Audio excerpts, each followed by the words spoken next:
पद रत भव विरत नित बंदो भक्त उदार।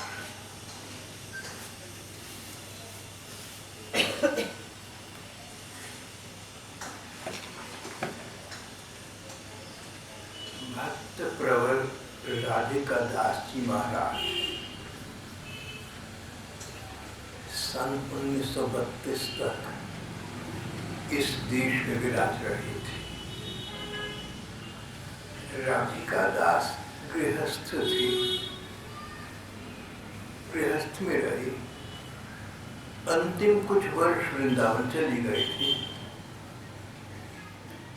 पर उनकी जीवन शैली, उनकी जीवन कथा इस बात का ज्वलंत उदाहरण है कि गृहस्थ में रहते रहते भी व्यक्ति भगवत प्राप्ति कर सकता है, भगवान को प्रसन्न कर सकता है, लोक मंगल कर सकता है और आत्मोद्धार भी कर सकता है। राधिका दास गृहस्थ थी, राजस्थान में जयपुर के पास एक गांव में जन्मी थी। सन 1876 में उनका जन्म हुआ था।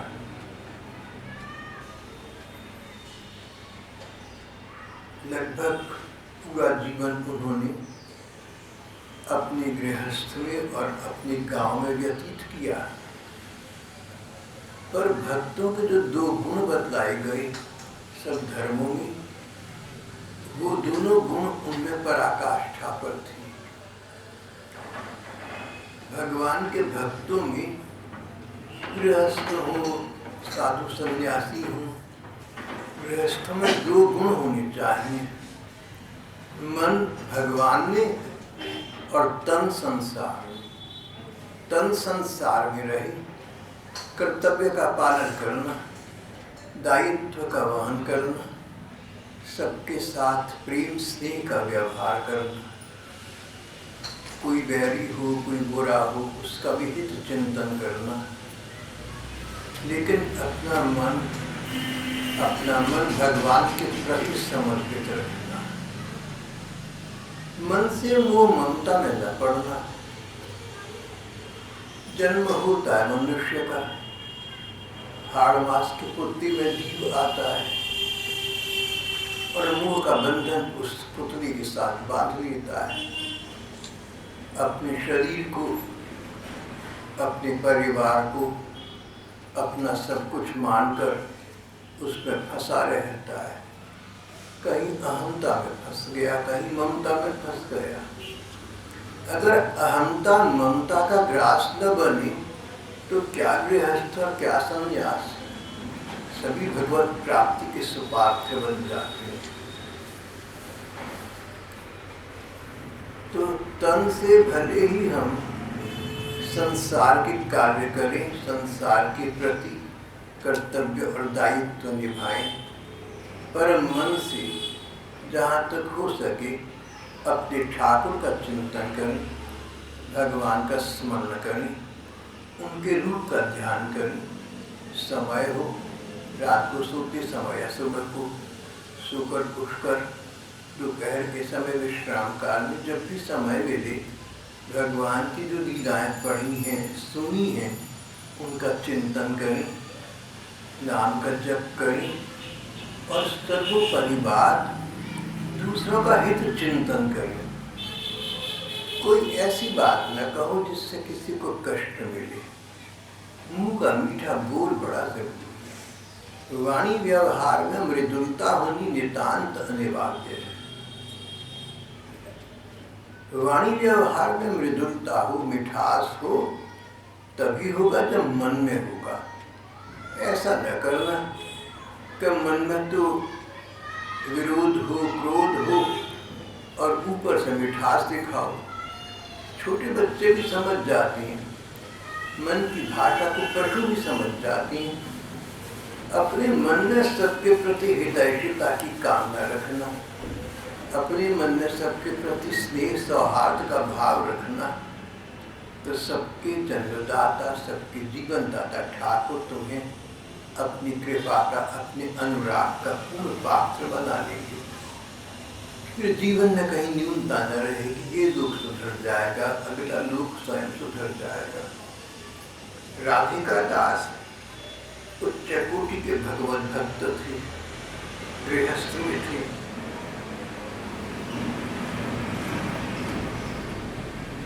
आठ वर्ष के हुए तब से गांव के एक अच्छे मंदिर में इन्होंने नित्य प्रति जाना आरंभ कर दिया। गांव था, गांव में मंदिर था, मंदिर अच्छा था, बड़े लोग जाते, बुजुर्ग लोग जाते, महिलाएं जाती, नर नारी आबाल वृद्ध जाते। पर बच्चों में राधिका दास था जो 8 वर्ष का एक बार इस मंदिर में गया, ठाकुर की छवि पर मुग्ध हो गया और जब तक अपने गांव में रहा, बुढ़ापे तक मंदिर में दर्शन के लिए जाता रहा, दर्शन का सुख पाता रहा। दर्शन भी साधारण न करता, मंदिर में ठाकुर जी के सामने ये बालक खड़ा हो जाता, उनसे प्रार्थना करता, ठाकुर तुम जगन्नाथ हो, तुम विश्वनाथ हो, तुम सारे संसार के स्वामी हो, तुम्हारे संसार में मैं भी रहूं, मेरा भी कल्याण करना। भगवान अच्छा क्या है, बुरा क्या है, मुझे इन बातों का क्या पता, मैं तो अबोध बालक हूँ, मुझे तो तत्व का ज्ञान नहीं है, मुझे वास्तविकता का ज्ञान नहीं है। पर देखो तुम मेरा साथ निभाना, तुम मेरा साथ देना, तुम मेरा भला करना, मुझे अपने में लगाना, मेरे मन को ऐसा बना दो, मेरे ठाकुर मेरे मन को ऐसा बना दो कि तुम्हारे अतिरिक्त कहीं लगे नहीं, संसार में मेरा कहीं आकर्षण न हो, जीवन में मेरा कहीं कोई प्रलोभन न हो, कहीं मेरा मन न फंसे, अपने में मुझे इस प्रकार लगाए रखना, ऐसी मेरे मन की तुमसे प्रार्थना है। समय व्यतीत होता गया, राधिका दास बड़े हुए, उच्च कोटि के विद्वान और ज्ञानी सिद्ध हुए। राधिका दास ने ज्ञान और विद्वत्ता में बड़ी बड़ी उपलब्धि प्राप्त की। उनका अध्ययन व्यापक था, धर्म ग्रंथों का अध्ययन किया, वेद पुराण उपनिषदों का अध्ययन किया, भक्ति साहित्य का सांगोपांग अध्ययन किया, और इतना ही नहीं, उन्होंने स्वयं अनेक अनेक भगवान के प्रेम से संबंधित ग्रंथों की रचना की। उनका नाम एक उच्च कोटि के ज्ञानी और विद्वान के रूप में स्थापित हो गया था। भगवान के प्रेम पर, भगवान के नाम की महिमा पर उन्होंने अनेक अनेक ग्रंथ लिखे। इस लेख के संपादक का कहना है कि ये ऐसी पुस्तकें जो उन्होंने लिखी, अनेक पुस्तकें लिखी, ऐसी पुस्तकें हैं कि किसी एक का भी मनन करने से जीव का परम कल्याण हो सकता है, जीव भगवान तक प्राप्ति कर सकता है। इन्होंने बड़े होने पर अपने गांव में एक विद्यालय में संध्या के समय हरि नाम संकीर्तन रखवा दिया। वो संकीर्तन वर्षों दशाब्दियों तक होता रहा, कहीं कहीं आज भी हो जाता है। वृंदावन में एक महात्मा थे, वृंदावन के बहुत से प्रेमी श्रद्धालुगण गुड़गांव बस गए, जाति जाति सबसे कह गए कि मास में एक बार कीर्तन मिलकर बैठकर किया करो, सत्संग का संबंध रखना, इधर उधर की वार्ता न करना। तो अभी वहाँ के एक प्रवक्ता ने मुझे बताया कि हम लोग वहाँ पर लगभग 30 परिवार हैं और 48 व्यक्ति हैं जो कीर्तन में प्रायः उपस्थित होती हैं। कीर्तन में इतना उत्साह सब लोगों को है कि सबकी बारी नहीं आती। कीर्तन कराने वालों की संख्या अधिक, समय कम, और सब लोग उल्लास उमंग से कीर्तन करते हैं, जोर जोर से बोलते हैं, ध्यान मग्न हो जाते हैं, वातावरण बन जाता है।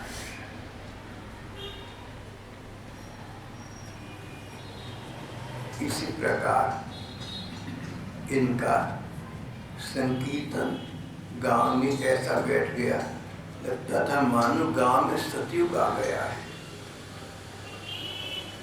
हमारे देश में अनेक संप्रदाय हैं, बड़े बड़े महात्माओं ने बड़े बड़े सत्संग बिठाए, कई बड़े बड़े सत्संग आज भी चल रहे हैं, संप्रदाय कहलाती हैं।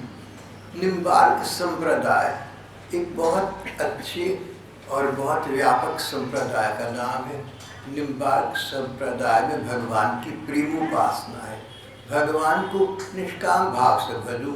संसार के में सुख है, दुख है, ये तो कर्मों का फल है, आएंगे चले जाएंगे। तुम भगवान से वो वस्तु मांगो जो कर्मों से नहीं मिलती, प्रार्थना से मिलती है, वो भगवान का प्रेम है। निम्बार्क संप्रदाय में भगवान के प्रेम प्राप्त करने की बड़ी महिमा, सर्वोच्च महिमा कही गई। राधिका प्रसाद, जैसा कि नाम बता रहा है, राधिका जी का प्रसाद, राधिका प्रसाद निम्बार्क संप्रदाय के प्रधान पुरुषों में से थी। अब प्रायः बड़े बड़े संप्रदाय देश में हैं, विदेश में हैं, और संप्रदायों का एक दूसरे से कलह क्लेश हो जाता है, मन ही मन ईर्ष्या द्वेष हो जाती है। लेकिन इनकी विचित्र बात थी कि इनके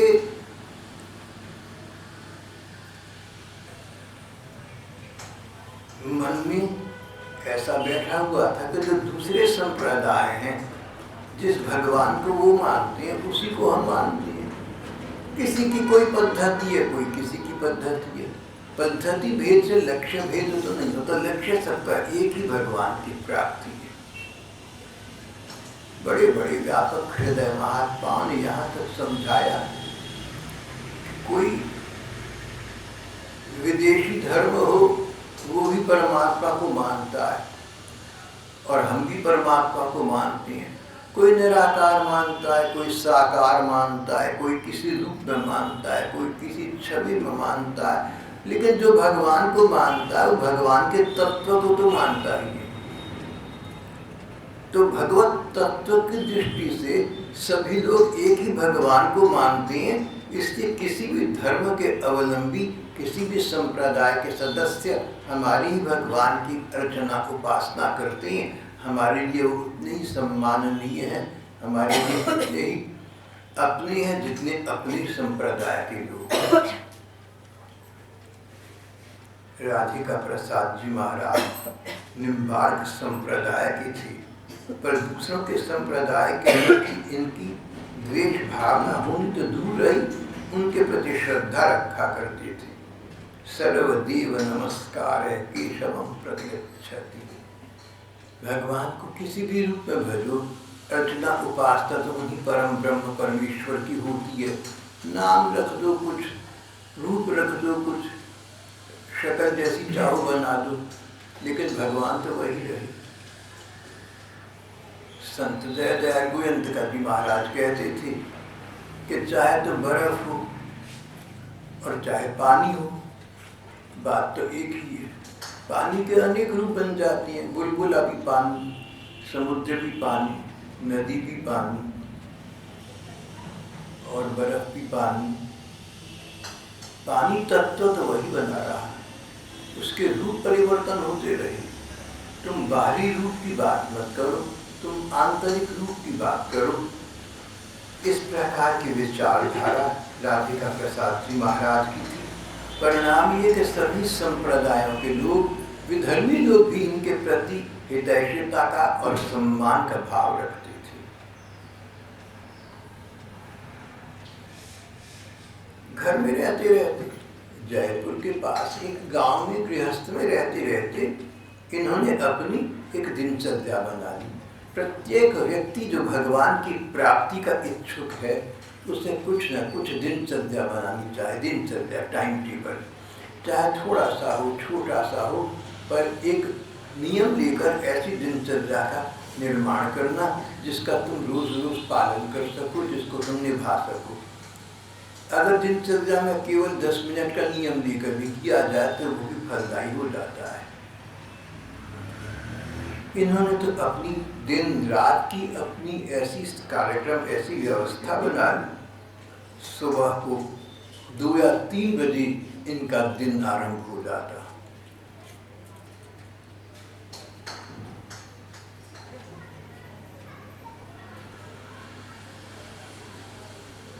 सुबह के 2 या 3 बजे उठ जाते थे, हाथ पांव धोते और हाथ पांव धोकर ताजगी आती तो भजन करने बैठ जाते। भजन का मतलब स्मरण, भगवान का भजन करना चाहिए। कोटिम त्यक्त्वा हरिं भजेत, करोड़ काम छोड़कर भगवान का भजन करना। भजन करना का मतलब स्मरण करना। एक तो भजन होते हैं पद कविताएं जो लोग गाती हैं, और दूसरा भजन भक्ति भाव में भगवान का स्मरण करना। स्मरण करने के अनेक रूप हैं, अनेक उपाय हैं। कोई नाम का जप करता है, कोई रूप का ध्यान करता है, कोई लीला का चिंतन करता है, जिससे जैसा बैठे। भगवान का जिस बात से विचार आए, भगवान का जो स्मरण होता हो, वो सब रूप भजन की। ये सुबह को 2-3 बजे उठ जाते, हाथ पांव धोते और भजन करने बैठ जाते। 10 बजे के लगभग भजन से उठते, स्नान इत्यादि कर्म करते, नित्य कर्म से निवृत्त होते और फिर अपने भजन स्मरण में बैठ जाते। लगभग दिन के 3 बजे, सुबह 3 बजे उठे, रात के 3 बजे, सुबह के 3 बजे कहो या रात के 3 बजे कहो, बात तो एक ही है। तो सुबह 3 बजे उठते और दोपहर को 3 बजे तक भजन लगभग चलता रहता। एक विद्यार्थी इनके लिए प्रसाद तैयार कर देता, तब ये अपना मौन तोड़ते थे और प्रसाद पाते थे। भजन के समय में कोई विशेष कार्य होता तो लिखकर बात करते थे। भजन के समय, जप के समय, ध्यान के समय बोलते नहीं थे। अगर हम ये सोचें कि आवश्यक जो होगा उतना बोलेंगे, तो फिर अनजाने में अनावश्यक भी बोल देंगे और अनावश्यक लोगों से भी बोलना पड़ जाएगा।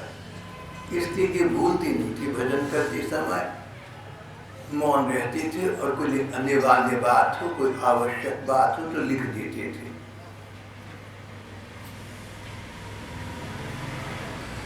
एक लाख जप का इनका नियम था। नियम बड़ा दृढ़ था। भगवान के अर्पण किए बिना जल तक ग्रहण नहीं करते थे और ठाकुर जी का भोग ग्रहण करते, प्रसाद पाते, उसमें सवाद बेसवाद का ध्यान न करते, झूठे सच्चे बासी का ध्यान न करते। भगवान के प्रसाद में इनकी अनन्य निष्ठा थी, मीरा जी जैसी निष्ठा थी। मीरा जी के पास विष का प्याला राणा भेजा कि ये तो भगवान का भोग है, पीवत मीरा हासी, मीरा हंस पड़ी। मैंने कहीं पढ़ा था, घर की एक बूढ़ी दासी ने मीरा को आगाह कर दिया था, चेता दिया था कि मीरा, राणा तुझे विष भेजेंगे प्रसाद के नाम पर, भोग के नाम पर, तू मत लीजो। लेकिन मीरा ने जहर का प्याला राणा भेजा, पीवत मीरा हासी है, पग घूंघर बांध मीरा नाची। ये स्थिति थी मीरा जी के मन की। जब भगवान का भरोसा होता है तो भगवान, जो व्यक्ति उनका भरोसा रखता है, उसकी सहायता करते हैं। धर्मो रक्षति रक्षता।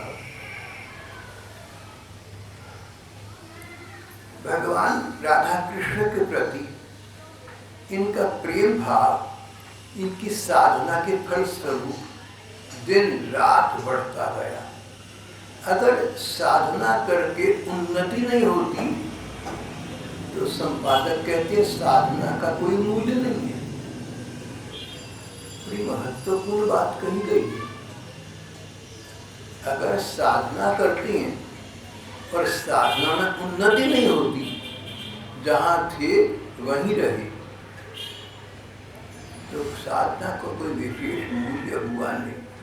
सच्चे मन से साधो, सच्चे मन से साधना हो, तो उससे साधना के अनुकूल कुछ ना कुछ पारितोषिक, कुछ ना कुछ कृपा प्रसाद की प्रतीति हो जाती है। मन का शांत रहना, मन का अनुद्विग्न रहना, दूसरे में भले ही दोष हो पर तुम्हें दोष न दिखे, ये साधना वाली भक्तों का, साधक भक्तों के लक्षण।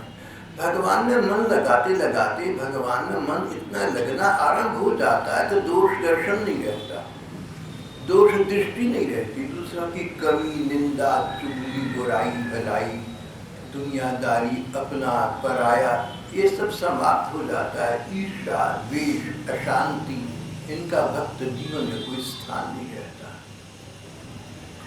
अगर संसार आज भक्ति मार्ग पर चलने लगे तो संसार की जितनी भी विभीषिकाएं संसार की हैं सभी कम से कम आधी से अधिक समाप्त हो जाए, संसार में शांति हो जाए। भक्ति मार्ग ही एकमात्र ऐसा मार्ग है जिससे विश्व शांति की संभव, जिस विश्व शांति संभव है। इसके अतिरिक्त विश्व शांति कोई दूसरा उपाय नहीं। इन्होंने मन में साध थी राधा कृष्ण को, भगवान को पाने की साधना की, पूरा पूरा दिन भजन चिंतन करते रहते, संसार से उपराम होते गए। भगवान ने मन रमण करता गया और धीरे धीरे संसार के उतार चढ़ाव से अपने को इन्होंने उन्मुक्त कर लिया। क्रोध विरोध के ये दास न रहे, ईर्ष्या द्वेष का इनसे परिचय समाप्त हो गया, मन शांत रहने लगा। शांत मन से ही भजन हो सकता है। मन और शांति, शांत मन होना और भगवत चरण में प्रेम होना, ये या तो पर्याय है और या अन्योन्याश्रित है।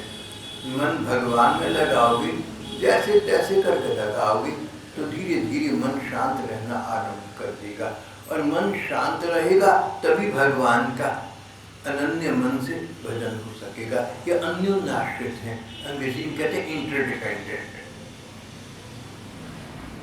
शांति से मन भजन में लगता है, भजन से मन को शांति मिलती है।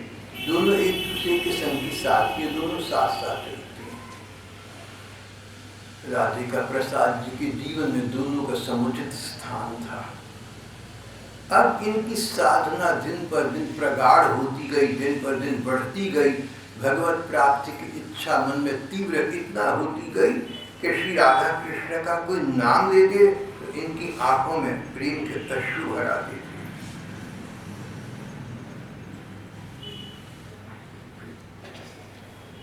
भक्तों का एक लक्षण है दैन्य, दीनता, अपने को कुछ न समझना, दूसरों को अपने से अधिक समझना। इनसे पूछा, आप भक्त किसे मानते हैं? बोले, जो भगवान का नाम कभी भी लेता हो वो भक्त है। इसीलिए सभी लोगों को मैं प्रणाम करता हूँ। सभी लोग भगवान का किसी न किसी प्रकार का नाम लेते हैं। जो लोग भगवान का किसी भाषा में किसी भी प्रकार से नाम लेते हैं सब भक्त हैं। और भला मैं उनके सामने क्या हूँ? उनका मन कहता था मैं तो दीन प्राणी हूँ। दीनता की आभूति थी। भक्तों के चरण रज ग्रहण करते थे, विद्वान थे, ज्ञानी थे, पर भक्त मात्र के चरणों में प्रणाम करते थे। हृदय सरल शुद्ध था। गीता में भगवान ने दो प्रकार की संपदा लिखी, दैवी संपदा और आसुरी संपदा। आसुरी असुरों में, राक्षसों में पाई जाती है, और दैवी संपदा मानव देवताओं में हो, भगवदीय गुण। तो गीता में जो दैवी संपदा के गुण लिखे गए हैं वो इनमें सब उपस्थित थे। अभयम सर्वशंकर। गीता में भक्तों के लक्षण दिए गए हैं। गीता में दैवी स्थिति के जो लक्षण दिए गए हैं इनमें लगभग सभी उपलब्ध थे। और भगवान का, श्री राधा कृष्ण का नाम लेते तो जिनकी आंखों में आंसू भर आते थे।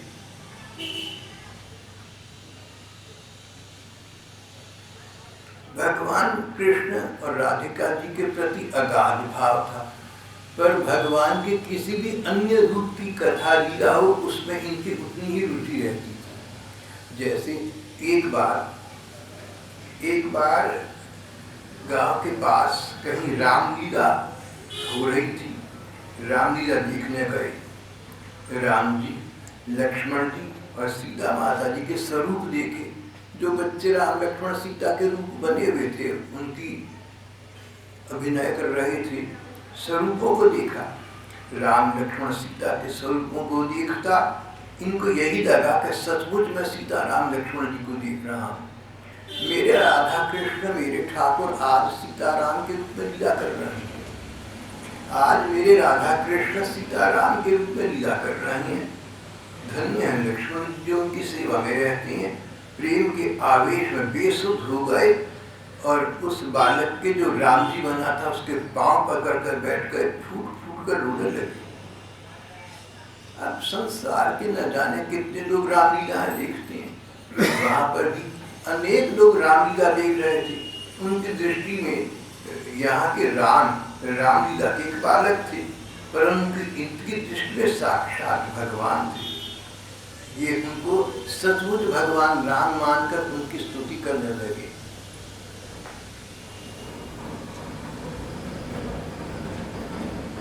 रामलीला रुक गई,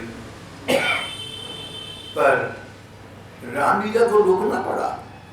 जो बालक राम बना था उसके पांव पकड़कर बैठ गए, स्तोत्र स्तुति करके उसकी वंदना करने लगे। परिणाम ये कि रामलीला को रोकना पड़ा, पर सच्ची रामलीला आरंभ हो गई। जो नाटक था रामलीला का सो तो समाप्त हो गया, पर सच्ची रामलीला इनके मन में ये था कि सचमुच राम जी प्रकट हैं और ये सचमुच उन सच्चे राम जी की पूजा कर रहे थे। इनके लिए श्री कृष्ण ही अनेक रूपों में लीलायमान थे। अनेक रूप रूपाय विष्णवे प्रभ विष्णवे, ऐसे इनकी मन की स्थिति थी। साधुता, नाम प्रेम और विनय का व्यवहार सब आदर्श थे। वर्ष में 2 बार वृंदावन जाया करते थे। फिर जीवन का संध्या काल आया, समझा जीवन का संध्या काल आ गया। अब ये अपना जीवन दाता के प्रति पूरा पूरा समर्पित कर दो भैया, ऐसा विचार मन में आने लगा।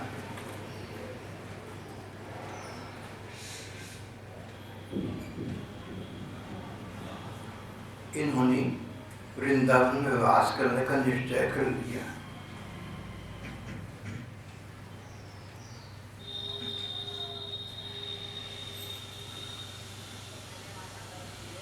वहां जाकर इनको अनेक रोग लग गए, चिकित्सा हुई, कोई लाभ न हुआ। तब इनके श्रद्धालु जनों ने इनको अनेक प्रकार की औषधियाँ देनी चाहिए, दवाइयाँ देनी चाहिए। साधारण चिकित्सा से लाभ न हुआ तो अन्य चिकित्सा पद्धतियों का आश्रय लेने की बात भक्तों ने की। सेठों ने आग्रह किया, भक्तों ने अनुरोध किया, तो आपने दवाएं लेनी आरंभ कर दी। इनके बीमार होने पर इनकी पत्नी और पुत्र और 2 श्रद्धालु सेठ इनके पास वृंदावन आ गए, इनकी सेवा करने लगे।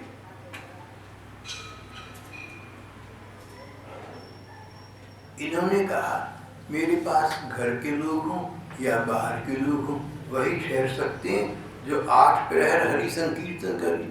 अब 8 प्रहर हरि संकीर्तन सारे दिन रात का हो गया। इनके पास सचमुच लगभग हर समय संकीर्तन होता रहता। कलयुग में सत्य का समय आ गया।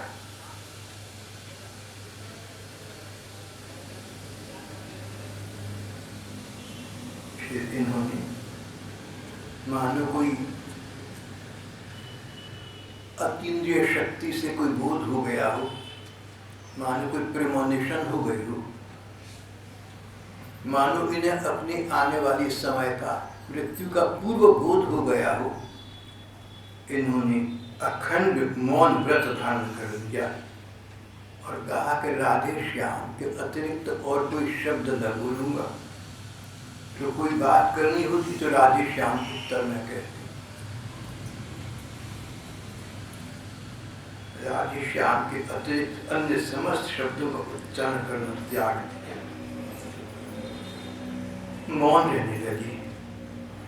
फिर एक बार एक स्लेट पर लिखा कि 7 दिन का भागवत का पारायण होना चाहिए, भागवत की कथा 7 दिन होनी चाहिए, पर किसी सुयोग्य विद्वान से कराना।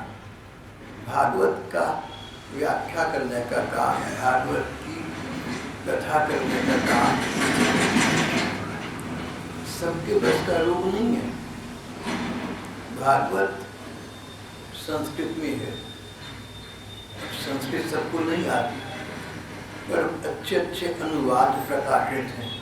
गीता प्रेस गोरखपुर से श्रीमद् भागवत का बहुत अच्छा अनुवाद प्रकाशित है। थोड़ा बहुत संस्कृत का ज्ञान हो और हिंदी का ज्ञान हो और भाव को समझ सके, भाषा को समझ सके, इस प्रकार का वक्ता होना चाहिए। भागवत में लिखा हुआ है कि भागवत का सप्ताह तो करवाना, उसका फल बहुत अधिक मिलता है, लौकिक मिलता है, पारलौकिक मिलता है, पर अपना वक्ता ऐसा देखना, कथा व्यास ऐसा बिठाना जो भागवत के भाव की रक्षा करे। ऐसा नहीं कि मनमानी बातें करे। जो बातें भागवत में लिखी हैं उनको अपने शब्दों में तो कह सकता है, शब्द बदल सकता है, पर भागवत का भाव न बदले। इन्होंने कहा कोई सुयोग्य व्यक्ता हूँ तो श्रीमद् भागवत का सप्ताह किया जाए।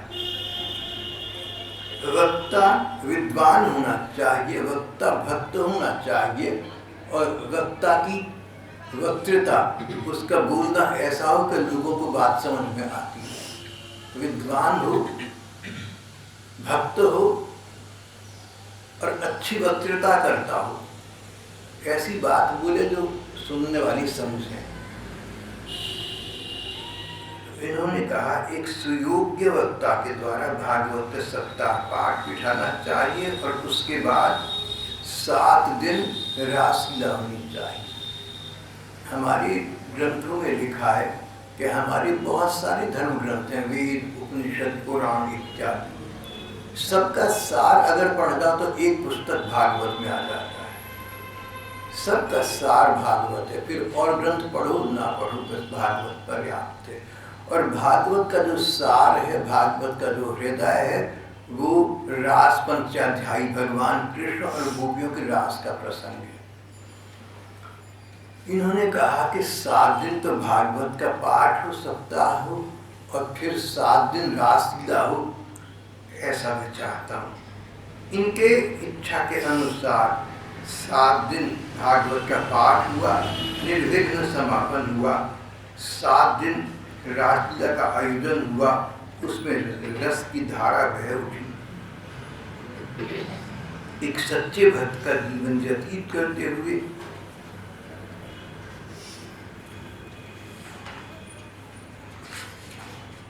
सन 1932 में सावन के महीने में सुबह को 9 बजे वृंदावन में रहते रहते इन्हें नित्य वृंदावन धाम की प्राप्ति हो गई।